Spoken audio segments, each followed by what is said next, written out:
niseme pamoja na wewe, na bila kupoteza muda nitakwenda kuomba. Na kwa majina, mimi ninaitwa Ebeneza, niko Kericho Grace Church. Karibu sana tuweze kushirikiana majina yanayokatiwa.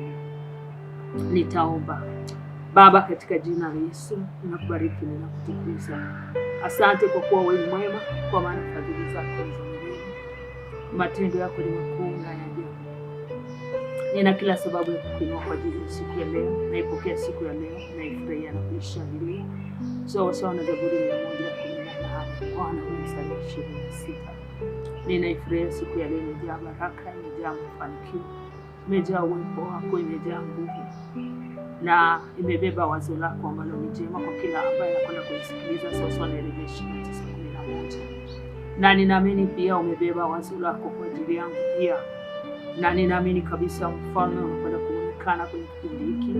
Naomba upako wa Alfa na Omega anza pamoja nasi na kumaliza pamoja nasi, pamoja na msikilizaji, katika jina la Yesu Kristo. Roho Mtakatifu, ninaomba unitumie yale yako kwenye kifua cha Baba, ukalete nikafikishe kwa yule ambaye ananisikiliza sasa. Katika jina la Yesu naomba na kuamini. Amen. Haleluya. Barikiwe sana. Asante kwa ajili ya kunipa muda kwa ajili ya kuweza kusikiliza hiki kipindi. Na bila kupoteza muda, tutakwenda kujifunza kuangalia kwa ufupi sana kuhusu habari ya Mungu wa kweli. Mungu wa kweli ni Mungu wa aina gani? Na kama ni Mungu wa aina gani, basi tunatakiwa tufanye nini kwa huyo Mungu wa kweli? Nataka tu nisome kwenye kitabu cha Isaya, ile Isaya 16. Nitaanzia mstari wa kwanza, lakini nitasoma pia na maandiko mengine, lakini hili ni andiko la kwanza. Anasema, hata itakuwa yeye atakayejibarikia duniani atajibarikia kwa Mungu wa kweli, naye atakaye hapa duniani atapa kwa Mungu wa kweli. Kwa kuwa taabu ya kwanza zimesauliwa, na kwa kuwa zimefichwa machoni pangu. Huo mstari tu. Anasema hata itakuwa yeye atakayejibarikia duniani atajibarikia kwa Mungu wa kweli. Nataka tukusema iko miungu ya wanadamu, iko miungu ya mataifa, iko miungu ya aina mbalimbali ambayo inaabudiwa chini ya uso wa dunia. Lakini sitaki kuongelea miungu, nataka nizungumzie kuhusu habari ya huyu Mungu wa kweli. Huyu Mungu wa kweli, nataka tukusema ndiye ambaye ameumba mbingu na nchi. Ndiye ameumba vyote vilivyomo duniani, ikiwa ni pamoja na wewe. Amekuumba huyu Mungu wa kweli ili uweze kujibarikia katika yeye. Kwamba akikubariki ujue kwamba yeye ndo kakubariki. Akikuinua unajua kwamba yeye ndo kakuinua. Akikufanyia jambo unajua kwamba yeye ndo kakutendea. Kwa hiyo wewe ukijibarikia, ukisema, unasema Mungu wa kweli ndio kanibariki. Mungu wa kweli ndio kanifanikisha. Mungu wa kweli ndio kaniinua. Mungu wa kweli ndio kanifungulia milango ya baraka. Ndio kanifungulia milango ya mafanikio. Kwa hiyo ninachotaka kukuambia ni kwamba Mungu anataka yeye ambaye amekuumba, ambaye ndio Mungu wa kweli, ujibarikie katika yeye. Unajibarikiaje katika yeye? Unajibarikia katika yeye kwa kutembea katika njia zake, kutembea katika kusudi lake, kutembea katika mpango wake, kutembea katika maagizo yake, kutembea katika sheria zake, kutembea katika amri zake, kuyatenda yale ambayo amekukusudia ili uweze kuyafanya. Unapoyafanya basi unakuwa umejibarikia katika yeye, umejibarikia katika Mungu wa kweli, kwa sababu unatembea katika njia zake. Unajibarikia katika yeye kwa sababu unatembea katika sheria zake. Unajibarikia katika yeye kwa sababu unatembea katika maagizo yake. Unajibarikia katika yeye kwa sababu wewe ndiye unayemwabudu, ndiye unayemtumikia. Kwa hiyo una uwezo wa kujibarikia katika yeye kwa sababu ndiye unayemwabudu, ndiye unayemtumikia. Unajibarikia katika yeye, katika huyo Mungu wa kweli. Na ndio maana hapa anasema hata itakuwa yeye atakayejibarikia duniani atajibarikia katika Mungu wa kweli, kwa sababu kuna mambo ambayo anafanya katika Mungu wa kweli.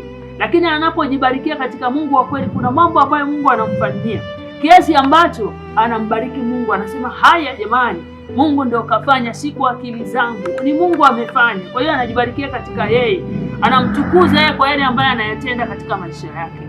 Ndio unajibarikia katika Mungu wa kweli. Nataka kuambia mtu wa Mungu, yamkini wewe sasa kuna vitu ambavyo umevikamata kama Mungu na kujibarikia katika yeye, lakini katika kujibarikia katika yeye utapata hasara. kwa sababu hizo njia ambazo unaziendea zinakuwa si sahihi. Pale ambapo utakuwa na miungu mingine, huwezi kujibarikia Mungu huyu ambaye tunamwabudu katika roho na kweli. Utajibarikia katika hiyo miungu, lakini hatima yake itakuwa ni hasara, hatima yake itakuwa ni maangamizo, hatima yake itakuwa ni uharibifu. Kwa hiyo nataka tu kukuambia mtu wa Mungu, hebu jibarikie katika huyu Mungu wa kweli. Na nataka tu kusema huyu Mungu wa kweli ambaye utajibarikia katika yeye, utaapa katika yeye. Nasema utaapa katika yeye, huyu Mungu wa kweli utaapa katika yeye, kwa kuwa anasema utaapa kwa, anasema naye atakaye hapa duniani ataapa kwa Mungu wa kweli. Kwamba ukiapa unaapa katika huyu Mungu wa kweli. Unajua kuna mtu ambaye anaapa kwa miungu ya baba yake, mwingine anaapa kwa miungu labda ya mume wake, mwingine labda anaapa kwa miungu ya baba yake, anaapa labda kwa miungu ambaye anaiendea, labda ni miungu ya mtu ambaye ni mganga, labda ni miungu ya mtu ambaye ni miungu ya ukoo, labda ni miungu ya mtu ambaye anaiendea, labda ni miungu ya kabila fulani, ndio unakimbiliaga huko kwenda kuabudu ile miungu au kuitumikia ile miungu. Kwa hiyo unaapa kwa ile miungu, lakini ukumbuka yule ni mwanadamu tu.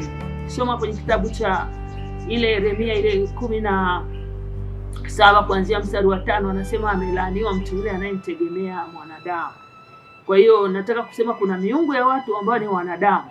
Unapoitegemea hiyo miungu au kuitumainia unapata hasara. Anasema utakuwa kama fukara. Utakaa katika nchi kame isiyokuwa na maji. Tena anasema utakaa katika nchi kame isiyokuwa na maji, utakuwa fukara nyikani. Kwa hiyo utakuta unatembea na roho za ufukara. Kwa sababu gani? Unategemea hiyo miungu. Nataka tu kukuambia mtu wa Mungu, majira haya na wakati, si wape tu kwa Mungu wa kweli. Kama una miungu yako, siweke tu kando, uikatae hiyo miungu ambayo unaitumikia. Uikatae miungu. Kama ni miungu ya baba yako unayo, uiache. Kama ni miungu ya mama yako uiache. Kama ni miungu ya kaka zako uiache tu hiyo miungu ambayo umekuwa ukiitegemea, kwa sababu hatima yako itakuwa ni utaishi kama fukara. Utakaa katika nchi kame tena yenye chumvi. Na najua tu kabisa mahali ambapo pana chumvi, unaelewa ni kitu gani, huwezi kuishi. Kwa hiyo nataka kukuambia mtu wa Mungu, hebu ujaribu kurudi kwa Mungu wa kweli. Kama ukiapa, unaapa kwa sababu unaamini 100% kwamba una Mungu, lakini sio Mungu wa uongo, ni Mungu wa kweli, si Mungu wa baba yako au wa babu yako. Kuna watu ambao wanarisishana miungu ya bibi na mababu na vizazi, wanatembea na hizo spiriti za kimiungu na wanafanya hiyo miungu yenyewe ndio kila kitu, inawafanikisha vitu kama hivyo. Lakini ukija kuangalia mwisho wake ni hasara. Si hasara tu hapa duniani, ni hasara milele. Kwa hiyo nataka kuambia mtu wa Mungu, si urudi tu kwa Mungu. Na nataka tu kukuambia, ukisoma kwenye kitabu cha Yeremia hapa, Yeremia anafafanua vizuri kwenye kitabu cha Yeremia 4 mstari wa 2. Anasema utaapa hivi, wewe ambaye unaapa kwa Mungu wa kweli. Sasa anasema utaapa hivi, kama Bwana aishipo katika kweli. Mungu wetu anapendezwa na kweli, na kweli inakusababisha wewe kuishi maisha ya kumpendeza Mungu. Anasema na katika hukumu, kwamba huyu mtu ambaye anaapa katika huyu Mungu wa kweli anatembea katika hukumu za Mungu. Huyu mtu ambaye anatembea katika hukumu za Mungu, manake ni mtu ambaye anatenda haki, anatembea sawasawa na sheria za Mungu, anatenda haki, anatembea sawasawa na maagizo ya Mungu, anatenda haki, anatembea sawasawa na maagizo ya Mungu, manake anatenda haki, anatembea sawasawa na hizo hukumu za Mungu, manake yuko tayari anatenda haki. Kwa hiyo huyu mtu atakaye hapa anaapa. Nilikuwa nasikiaga zamani, sio zamani hata sana, unasikia mtu anasema haki ya Mungu tena. Nikawa najiuliza kwa nini anasema haki ya Mungu? Kumbe anaapa kwa huyu Mungu, akihakikisha kabisa kwamba anayoyafanya ni sahihi, anayafanya sawasawa na mapenzi ya Mungu, anayafanya sawasawa na maagizo ya Mungu. Kwa hiyo anamhakikishia huyo mtu, kumwambia hiki ninachokisema ni hakika na kweli, ni kitu ambacho nimekithibitisha, ni kitu ambacho nimekifanya. kitu ambacho ni sahihi, sio kitu ambacho kinaleta maangamizo, sio kitu ambacho kinaleta uharibifu. Kwa hiyo anasema haki ya Mungu, anaapa kwa Mungu wa kweli, anamdhibitisha Mungu wa kweli. Kwa hiyo nataka tukusema wewe mtu ambaye unanisikiliza sasa hivi, huyu mtu ambaye anaapa kwa Mungu wa kweli ni mtu ambaye anatenda haki. Na unajua sifa za mtu ambaye anatenda haki, anaenda sambamba na maagizo ya Mungu, anaenda sambamba na njia za Mungu, ana kupindapinda, maanake amenyooka. Ukisoma kwenye kile kitabu cha Zaburi ya 27 ule mstari wa 11 anasema njia za Mungu zimenyooka. Daudi akasema nifundishe njia zako, akijua tu njia za Mungu ambazo zimenyooka, maanake anataka kutenda haki, aende sawasawa na jinsi ambavyo Mungu anataka, aende sawasawa na jinsi ambavyo neno la Mungu linataka. Kwa hiyo akawa hata naye mwenyewe anamwambia Mungu, nifundishe njia zako.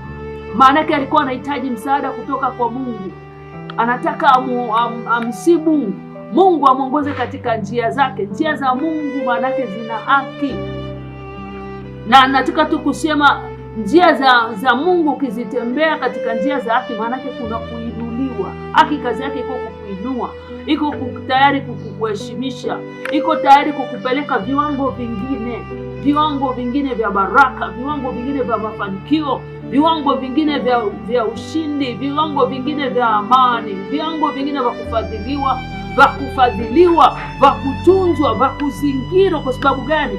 Unatenda haki. Mtu yote ambaye anatenda haki anatembea pamoja na Mungu.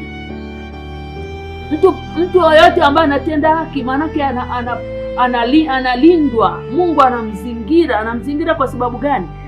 Ni mtii, ni mwaminifu kwenye kutenda haki.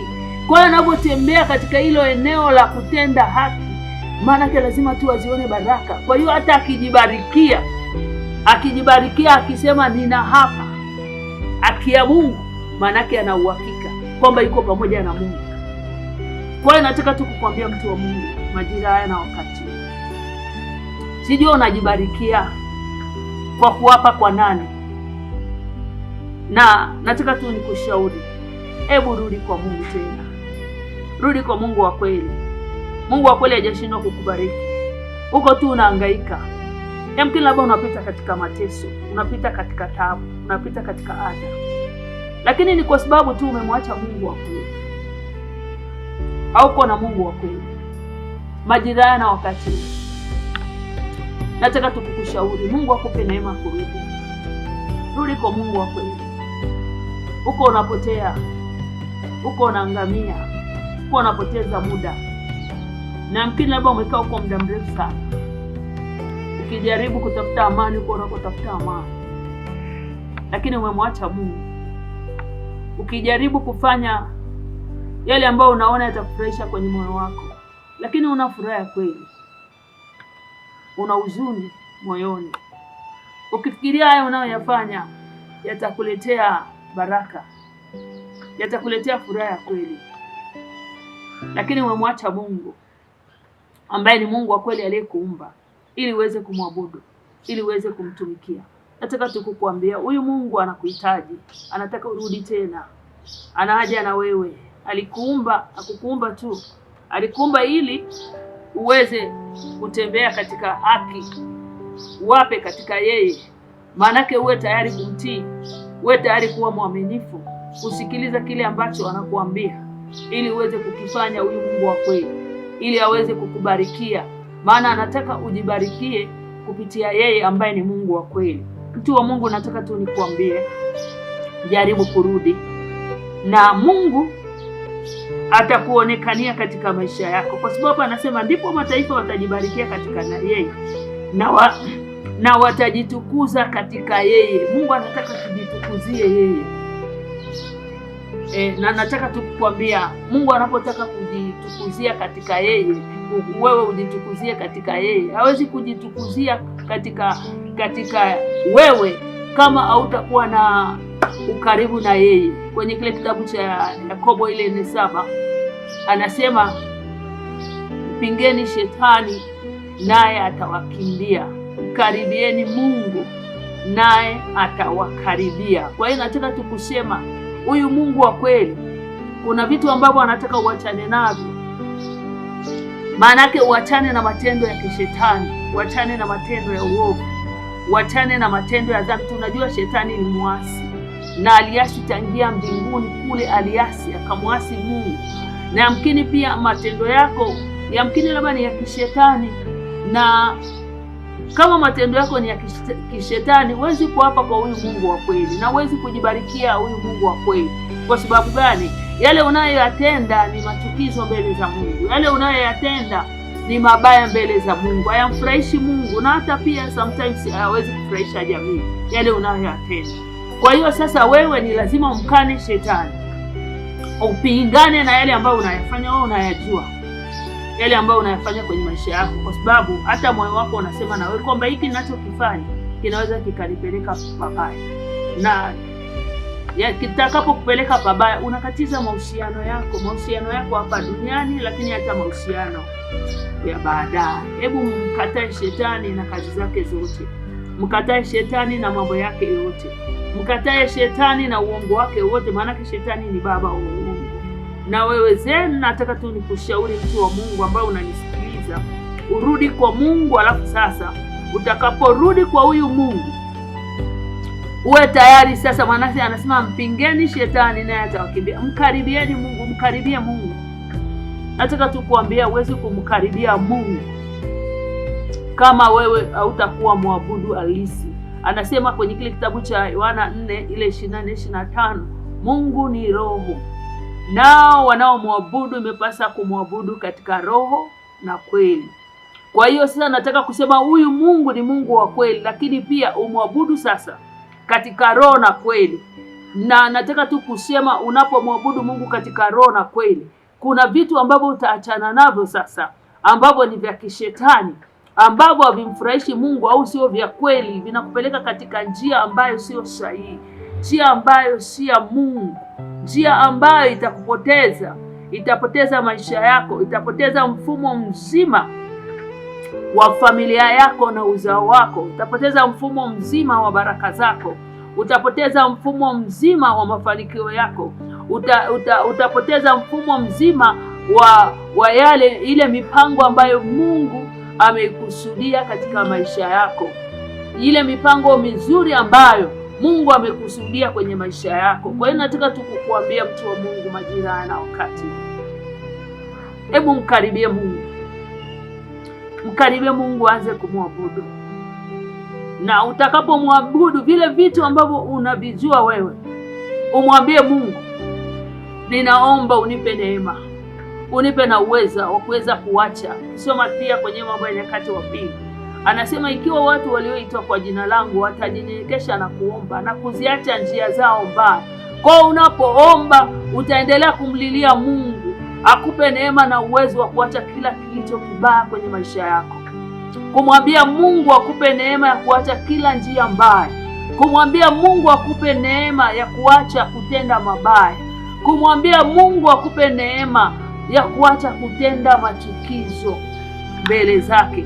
Mungu anapenda mtu wa jinsi hii, huyo ambaye anaapa katika yeye, anaapa katika kweli, anaapa kwa Mungu wa kweli. Huyu mtu ana sifa ambazo Mungu anazitaka, na sifa ambazo anazitaka ni hiyo: kutenda haki, kuapa katika yeye, hukumu. Mungu anapenda mtu wa jinsi hiyo ambaye anajibarikia katika yeye. Kwa hiyo nataka tu kukuambia wewe ambaye unanisikiliza sasa, kwa nini usimwambie Mungu akupe neema ya kugeuka? Nataka tu niongeze, wewe ambao unataka kujibarikia kwa huyu Mungu ambaye ni wa kweli, kwenye kitabu cha Mithali ile 16,